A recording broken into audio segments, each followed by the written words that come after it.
नमस्कार। स्वागत है आप सभी का आयुष्मान भव में। मैं हूं प्रीति सिंह। आजकल की भाग दौड़ भरी जिंदगी में लोगों को कई तरह के रोग हो रहे हैं। इनमें से एक आम सा रोग हो गया है भूलना। लोगों को भूलने की आदत या कहीं बीमारी होने लगी है। पहले लोगों को इस समस्या का सामना उम्र बढ़ने के बाद करना पड़ता था, लेकिन आजकल कम उम्र में भी ये समस्या हो रही है। अहम यह है कि लोग पहले छोटी छोटी चीजें भूलने लगते हैं, लेकिन इस पर ध्यान नहीं देते और बाद में ये बढ़कर गंभीर बीमारी का रूप ले लेती है। इसलिए इस पर समय पर ध्यान देना बेहद जरूरी है। आज हम बात करेंगे याददाश्त से जुड़ी बीमारी के एक प्रकार एमनेजिया की, और इस पर बात करने के लिए 3 अलग अलग पैथी से जुड़े स्वास्थ्य विशेषज्ञ हमारे साथ मौजूद हैं। हमारे साथ है एलोपैथी विशेषज्ञ डॉक्टर अचल श्रीवास्तव। डॉक्टर श्रीवास्तव, आपका बहुत बहुत स्वागत है कार्यक्रम में। हमारे साथ है आयुर्वेदिक विशेषज्ञ doctor Tanuja Manoj necessary. Doctor necessary, आपका भी बहुत बहुत स्वागत है। साथ ही हमारे साथ है होम्योपैथी विशेषज्ञ डॉक्टर अशोक कुमार शर्मा। डॉक्टर शर्मा, स्वागत है आपका कार्यक्रम में। सेहत की अगर हम बात करते हैं तो सेहत को ट्रैक पर रखने के लिए हमारे मस्तिष्क को ठीक रखना भी बेहद जरूरी है, यानी हमारे दिमाग का ठीक होना भी बेहद जरूरी है। और अगर दिमाग चीजें याद रखना ही भूलने लगे तो जीवन में नीरसता आ जाती है। भूलने की बीमारी एमनेजिया की समस्या के पनपने के पीछे आखिर कारण क्या है, ये जानना सबसे पहले जरूरी है, ताकि समय रहते इस समस्या से निपटा जा सके।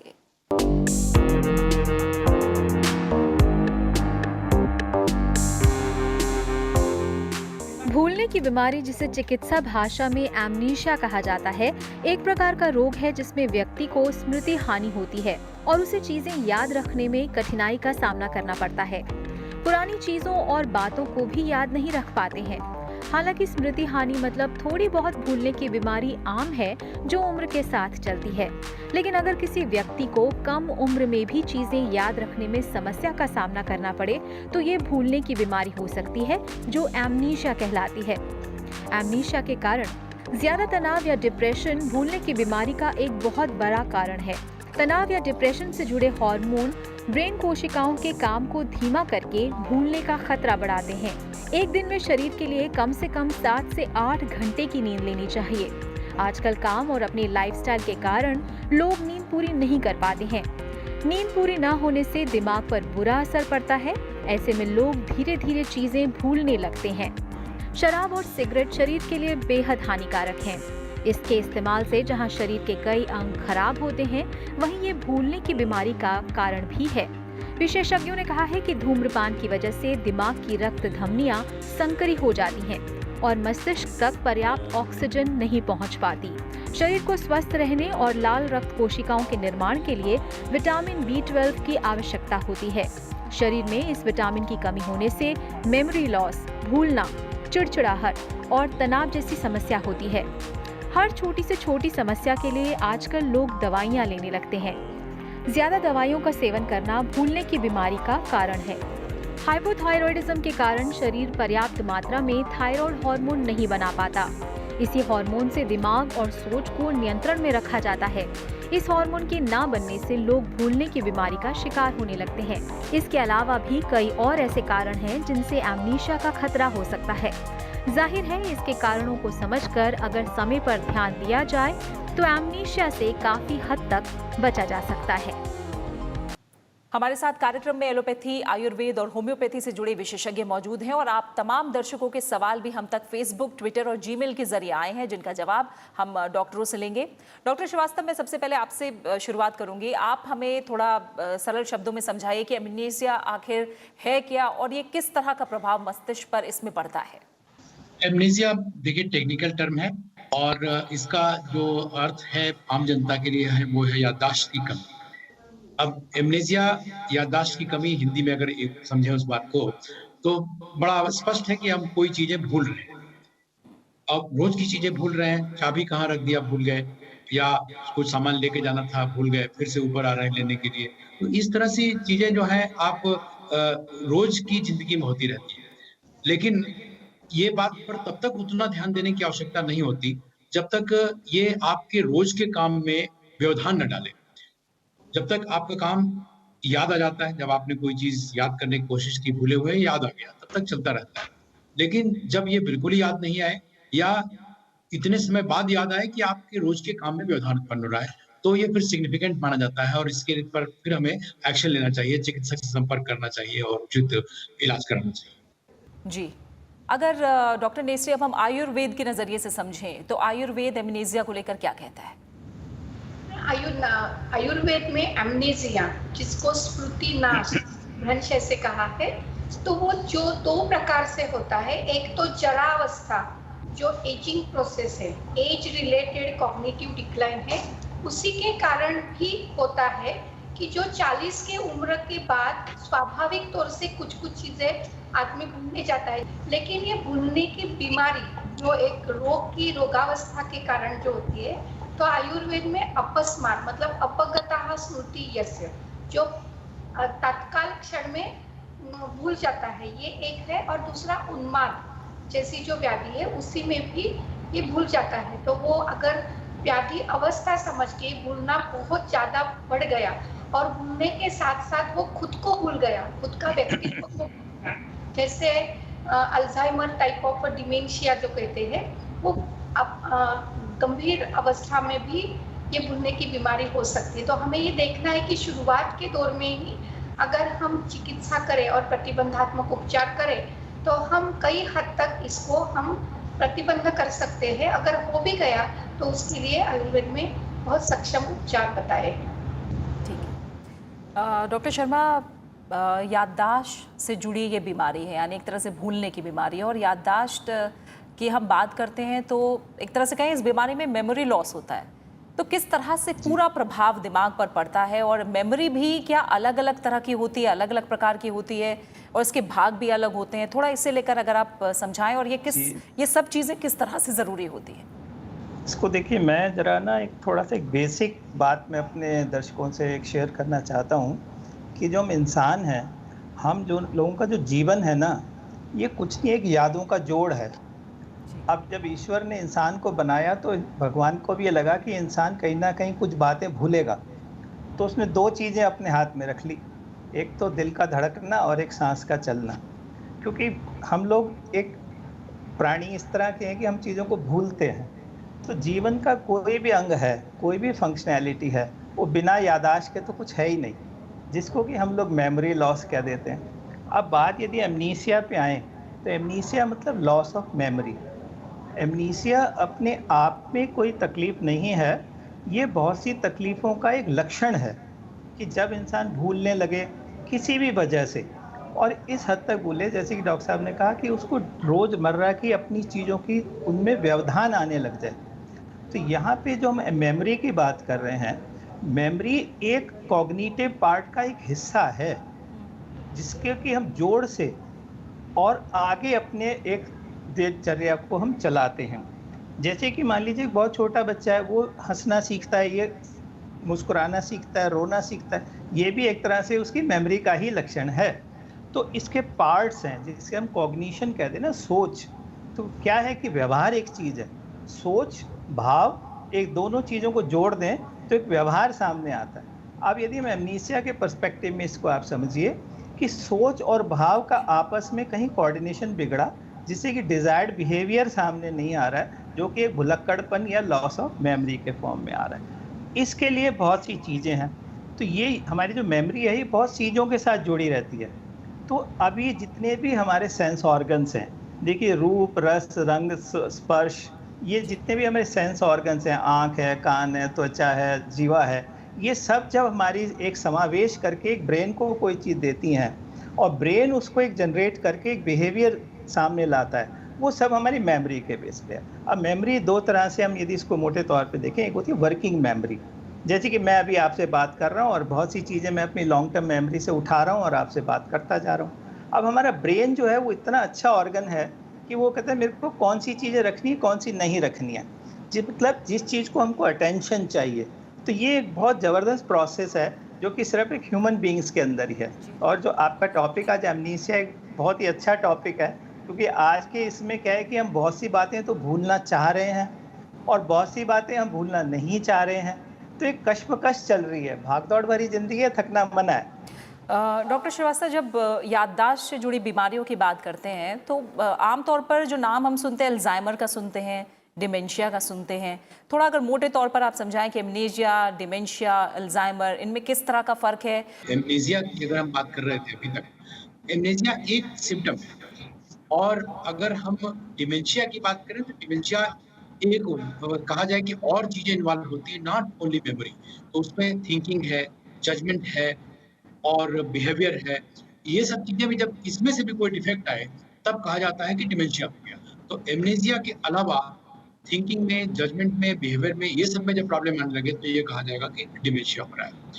अब हम इसी संदर्भ में अल्जाइमर्स को समझने की कोशिश करते हैं।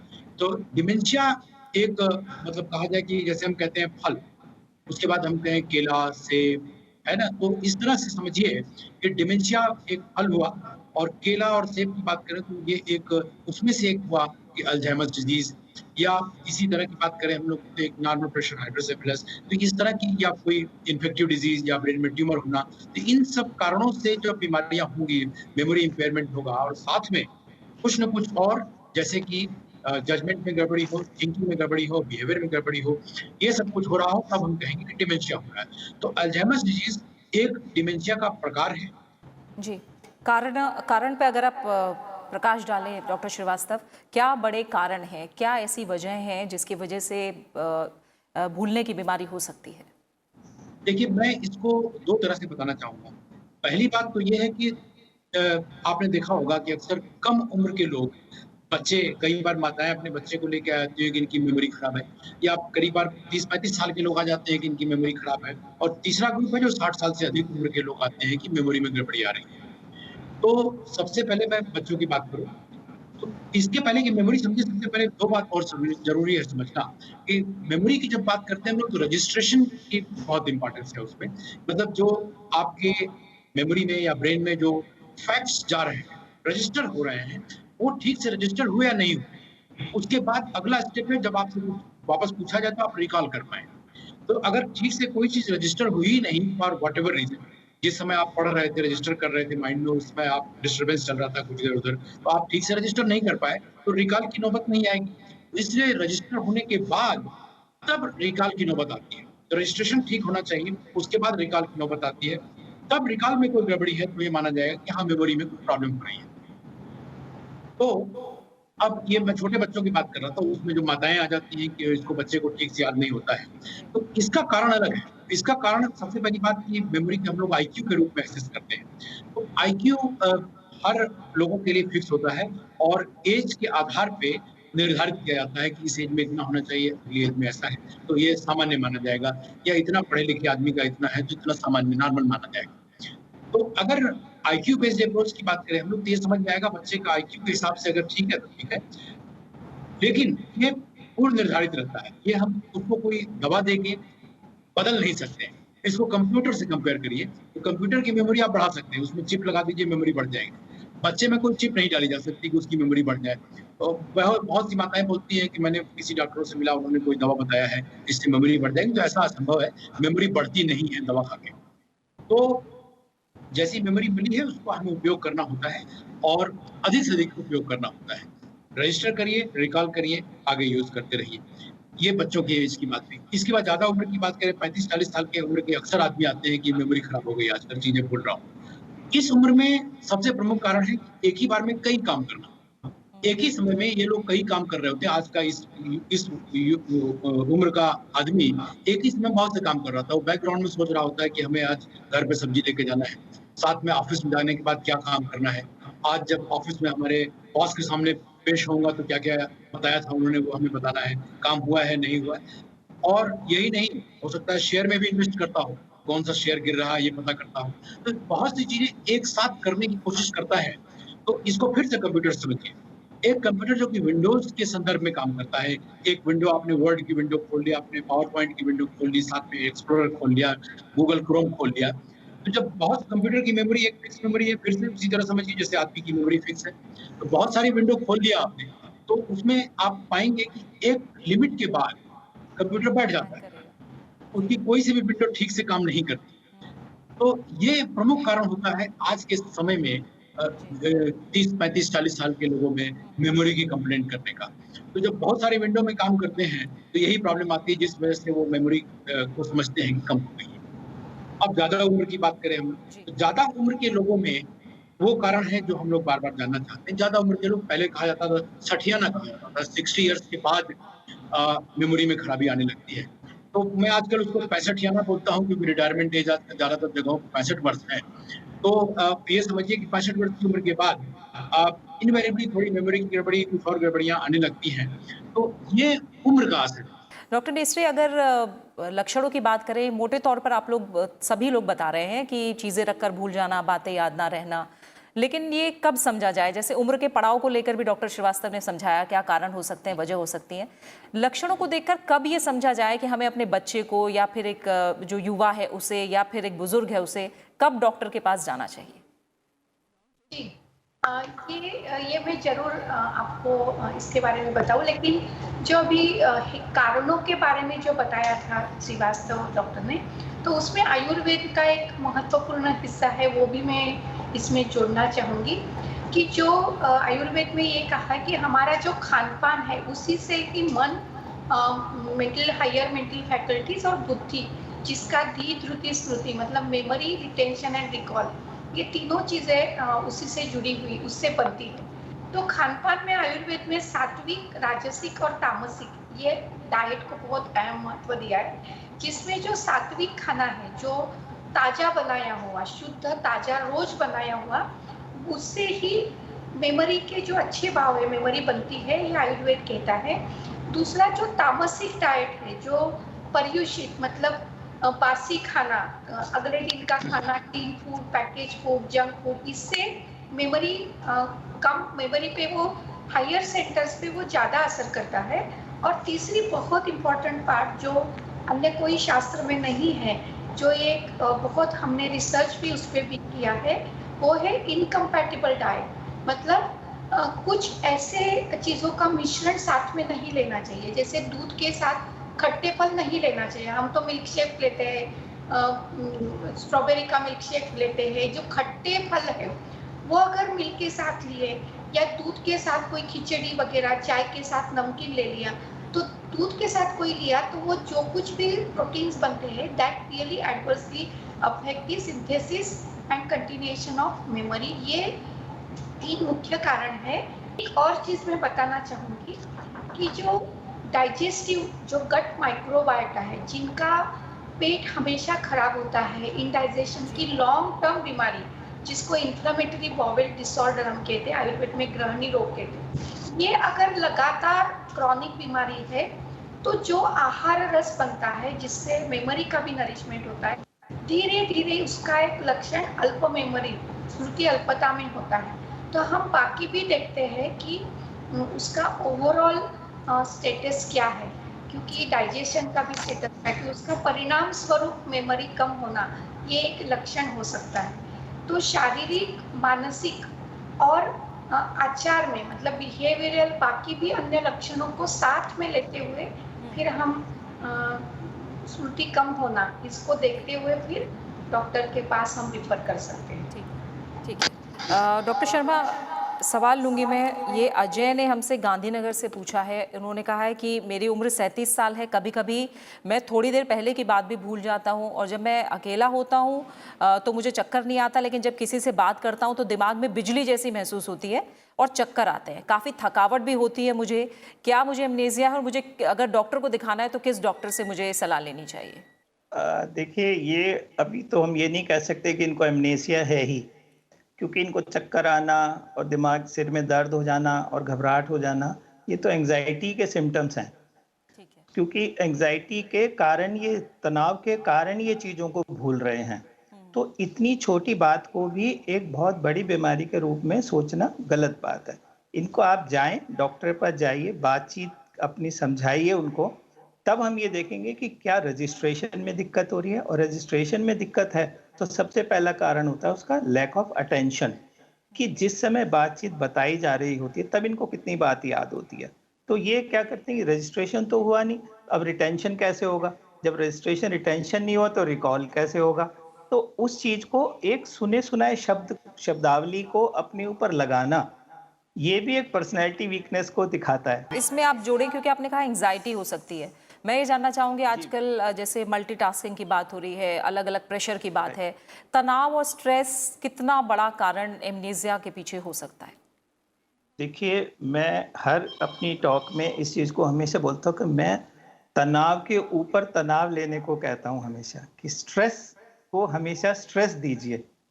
मीन्स क्या होता है, देखिए हमारा एक ब्रेन है और हमारी जो एक सोच विचार है ना, ये समाहित है बहुत सी चीज़ों का। जैसे मैंने पहले भी कहा, जितने भी हमारे सेंस ऑर्गन्स हैं, जब ये एक संदेशा हमारे ब्रेन को देते हैं, तो उसके अंदर, ब्रेन के अंदर क्या है, न्यूरॉन्स बने हुए हैं जिनको हम कोशिकाएं कहते हैं।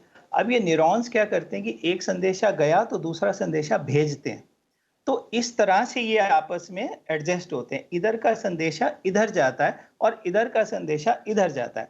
अब जैसे ही हम तनावग्रस्त होते हैं तो हमारे कुछ न्यूरोट्रांसमीटर्स के अंदर बदलाव आ जाता है। सबसे बड़ा एक जो स्ट्रेस हार्मोन है वो है कॉर्टिसोल। अब क्या होता है कि जैसे मान लीजिए कि ये दो चीजें हैं, इधर से इधर हमने संदेशा भेजना है और यहाँ पर मैंने एक प्लास्टिक कोटिंग कर दी।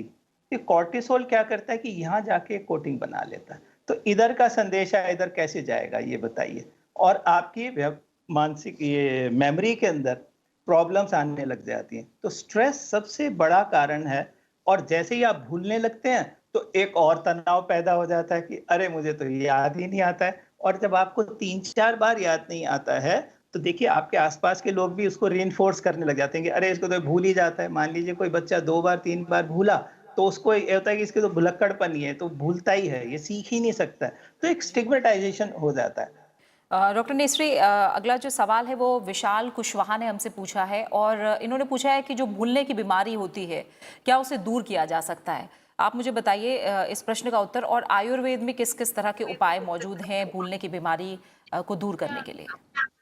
बहुत अच्छा सवाल है, अहम सवाल है कि इसको तो हम बिल्कुल प्रतिबंध कर सकते हैं और दूर जरूर, ना ही हो भी गया तो उसको ठीक भी कर सकते हैं, और ना हो इसी के लिए शुरू से ही हम कुछ सावधानी बरते हैं। सबसे पहले हम कारणों की ओर अगर कहें कि कारणों को ही हम दूर करें, तो जो स्मृति है, मतलब याददाश्त कैसे बनती है और उसको कैसे बनाए रखें और ना भूलें, इसके लिए हमारा जो मन है उसके, जैसे अभी डॉक्टर साहब ने कहा कि बहुत ज़्यादा तनावग्रस्त है या मल्टीपल विंडोज खुली है, जैसे हम कई सारी चीज़ों एक साथ करने की कोशिश करते हैं, तो मन की एक ऐसा आयुर्वेद में कहा है कि मन एक साथ एक ही इंद्रियों से जुड़ता है। अगर हम, हमारी आंखें देख भी रही है, कुछ सुन रही है, कुछ हाथों से मोटर ऑर्गन से लिख रहे कर्मेंद्रिय से, और कुछ खा भी रहे हैं, अगर ऐसी सारी चीजें अगर हम एक साथ करें तो कोई भी चीज ब्रेन को एक साथ नहीं जाएगी। मन का इंटरनल और एक्सटर्नल एनवायरनमेंट से कोऑर्डिनेशन में गड़बड़ होगी। इसीलिए हम हमेशा कहते हैं कि एक चीज एक बार एक ही चीज करिए, फोकस करिए, तो कंसंट्रेशन अच्छा ही होगा। और सेंसरी और मोटर, क्योंकि मन ये बीच का कोऑर्डिनेटर है। We always say that soul, बुद्धि जहाँ मेमोरी बनती है, वो फाइनल जज है, बॉस है, लेकिन mind is a private secretary of the soul. मतलब कुछ भी आप अगर अपने मन का और इंद्रियों का और बुद्धि का कोई उपयोग ही नहीं किया, तो ब्रेन को भी अगर आप यूज नहीं करेंगे, स्टिमुलेट नहीं करेंगे, तो वो भी भूल जाएंगे। तो ओल्ड एज में खासकर आपको कुछ ना कुछ रिक्रिएशन, हॉबीज, एक्टिविटी जो पॉजिटिव, सकारात्मक के साथ ऐसे एक्टिविटी करते रहना चाहिए। तीसरी बहुत इंपॉर्टेंट चीज अयोग, अतियोग, और तीसरा है मिथ्यायोग। मिथ्यायोग मतलब गलत चीजों से जोड़ना। अगर कंप्यूटर में लगातार आप डिजिटल कंप्यूटर में गेम ही खेलते रहे, हॉरर मूवी देखते रहे, या मिथ्यायोग मतलब जो अल्कोहल, नशा करना या गुटखा खाना, ये जितने भी एडिक्शंस है उसको मिथ्यायोग, सभी इंद्रियों का अगर आप करेंगे तभी वो मेमोरी के असर करता है। बहुत छोटा छोटा कमेंट चाहूंगी। डॉक्टर शर्मा, एक प्रश्न है ममता सिद्धार्थ का दिल्ली से। इन्होंने पूछा है कि मेरा बेटा 10 साल का है, कभी कभी अगर उसकी किसी बात के बीच में कुछ और बात करने लगो तो पूछता है कि मैं क्या कह रहा था, उसे तुरंत याद नहीं आता कि वो किस बारे में बात कर रहा था। क्या मुझे चिंता करने की ज़रूरत है या ये आम है? और इसी के साथ साथ में बच्चों के दिमाग पर जो आजकल गैजेट्स हैं और मोबाइल फ़ोन का यूजेज जो इतना बढ़ गया है, इसका किस तरह का असर है और बच्चों को लेकर आप क्या कहेंगे? और होम्योपैथी में किस तरह के उपाय मौजूद हैं इसके लिए? देखिए, इसमें यदि 10 साल का बच्चा और एक कंसंट्रेशन बोल रहा है कि मेरे को डिस्टरबेंस बीच में हो गई है, तो डेफिनेटली सी बात है कि एक बैक में कोई ना कोई विंडो खुली हुई है जो कि उसका ध्यान ज़्यादा आकर्षित कर रही है। क्योंकि हम एक खिलौने को कब छोड़ते हैं? जब हमें दूसरा अच्छा खिलौना मिल जाता है। लेकिन हमारे लिए पहला खिलौना ही अच्छा था तो हम उसके अंदर अटके हुए थे। अभी जैसे आप इन्होंने पूछा कि गैजेट्स के लिए, तो गैजेट उसका एक अट्रैक्शन है, उसको वो अटेंशन ज़्यादा दे रहा है। जैसे अभी डॉक्टर साहब कह रही है मल्टीटास्किंग, मतलब वो बात तो कर रहा है लेकिन दिमाग में उसके गैजेट भी चल रहा है, तो वो चीज़ उसको डिवाइड कर देती है। तीसरी बात जो बच्चों के लिए हम ये बात करते हैं और होम्योपैथी की बात होती है, देखिए ये 3 चीज़ों को हमको ध्यान देना पड़ता है, registration, retention and retrieval. Usually हमारे पास मदर्स इसलिए आती हैं कि ये रिट्राइव नहीं कर पा रहा है क्योंकि पुअर एकेडमिक परफॉर्मेंस हो रही है। हमेशा रिजल्ट और नंबर को लेके ही बच्चों के लिए झगड़ा शुरू होता है। अब यहाँ पे क्या होता है कि जब आप देखिए एक प्रॉब्लम होती है एसएलडी, स्पेसिफिक लर्निंग डिसऑर्डर्स, उसके अंदर बच्चा कर ही नहीं पा रहा होता, इसको हम एक इंटरनल इनसफिशिएंसी कहते हैं। लेकिन पेरेंट्स बोलते हैं आपके पास आंख भी है, कान भी है, जबान भी है, आपको सब कुछ दिख रहा है, हमने तो आपका सब कुछ जांच करा लिया। तो एक लर्निंग डिसेबिलिटी तो नहीं है बच्चे को कहीं, वो चीज़ को हमको रूल आउट करना पड़ता है। दूसरी बात, बच्चे का न्यूट्रिशनल स्टेटस क्या है। तीसरा, ये बच्चे गैजेट्स के कारण अपनी नींद को पूरा नहीं लेते हैं। तो जैसे ही नींद पूरी नहीं होती तो जैसे मैंने पहले कहा कि अगेन कॉर्टिसोल लेवल्स बहुत हाई चले जाते हैं। तो डिजायर्ड बिहेवियर क्या चाह रहे हैं कि बच्चा सब कुछ याद करे और सब कुछ करे। ठीक है। और लास्ट में बहुत छोटा सा कमेंट मैं चाहूँगी, जो उम्र के साथ भूलने की शिकायत होने लगती है, काफ़ी लोग इसे नज़रअंदाज करते हैं परिवार में, इसे कितना सीरियसली लेना चाहिए? और होम्योपैथी और साथ ही डॉक्टर नेसरे आपसे आयुर्वेद के नज़रिए से भी समझूंगी, कितनी मदद आयुर्वेद और होम्योपैथी कर सकता है? उम्र के साथ जो भूलने की बीमारी है उसे कितना सीरियसली लेना चाहिए? डॉक्टर शर्मा जी देखिए, जैसे ही हमारी उम्र बढ़ती है तो हमारे दिमाग के जो न्यूरॉन्स हैं उनकी एक नेचुरल डेथ तो होती ही होती है।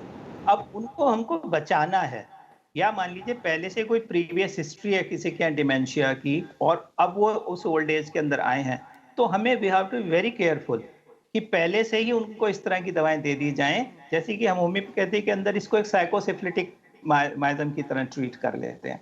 अब यहाँ होम्योपैथी के अंदर क्या होता है, किस तरह का एमनीसिया है, क्या डेट के लिए है, क्या अभी खाने के लिए है, क्या अभी क्या किया था उसके लिए है, या क्या करना है उसके लिए, या क्या जगह के लिए, मतलब घर से तो निकले थे, निकल गए, अब घर का रास्ता ही भूल गए। तो ये चीजों के लिए होम्योपैथी बड़ी स्पेसिफिसिटी दवा है जो कि साथ में काउंसलिंग और अदर डाइटरी रिस्ट्रिक्शंस को मेजर करके होम्योपैथी बहुत मदद कर सकती है। बिल्कुल ठीक है। डॉक्टर नेसरे आप क्या कहेंगे इसके बारे में? कि नज़रअंदाज बिल्कुल नहीं करना चाहिए। और आयुर्वेद में एक मेध्य रसायन नाम का बहुत बड़ा एक ग्रुप है कि जिनसे हम सप्लीमेंट दे सकते हैं, रिजुविनेटिंग हर्ब्स, जिसमें ब्राह्मी, आंवला, मुलेठी, गिलोय, अश्वगंधा, ये सभी को अवस्थानुसार और व्यक्ति की प्रकृति के अनुसार हम दे सकते हैं। खान पान में हम जरूर हर किसी को करते हैं कि there is a nature signature, जैसे अखरोट है, वॉलनट है, तो वो ब्रेन के सभी को नरिशमेंट देता है। तो जैसे उन्होंने न्यूरोप्लास्टिसिटी कही, तो वो बायोजेनिक अमाइन है, उनको वो सिंथेसाइज करता है, प्रोटीन को सिंथेसाइज करता है, जो मेमोरी को भी सिंथेसिस करते हैं। तो ऐसे जो ड्राई फ्रूट है जैसे कि बादाम है, अखरोट है, खान पान में घिया, लौकी, ये सभी बुद्धि को, मेमोरी को बढ़ाते हैं। खान पान में दूध और घी, आयुर्वेद में सात्विक कहा है, हर किसी छोटे बच्चे को गाय का घी और दूध ये जरूर देना चाहिए, क्योंकि ये मेधा का मेध्य है, मेधा को वर्धन करता है, मेधा में धी धृति स्मृति है। तो ये मेध्य रसायन ये बहुत बड़ा अहम चिकित्सा का और प्रतिबंध का हिस्सा लेता है। इसको हर किसी को हर उम्र में कुछ ना कुछ मेध्य रसायनों को जरूर लेना चाहिए।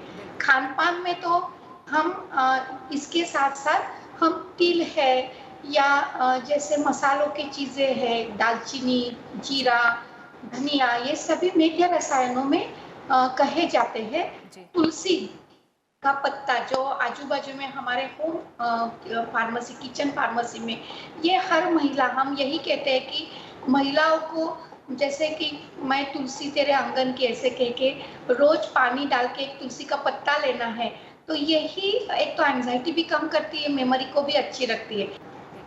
बहुत बहुत शुक्रिया डॉक्टर नेसरी आपका, डॉक्टर शर्मा आपका, डॉक्टर श्रीवास्तव आपका। आप तीनों मेहमानों का मैं बहुत बहुत शुक्रिया कहना चाहूँगी और उम्मीद है कि जो आज बताई गई बातें हैं उसका आप सभी लोग ख्याल रखेंगे और अपनी जीवन शैली को स्वस्थ बनाकर तंदुरुस्त तन के साथ मन और दिमाग को भी तंदुरुस्त रखेंगे।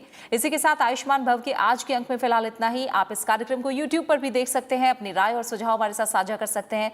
इनका हम बेसब्री से इंतजार करते हैं। इजाजत दीजिए और अपना अच्छे से ख्याल रखिए। नमस्कार।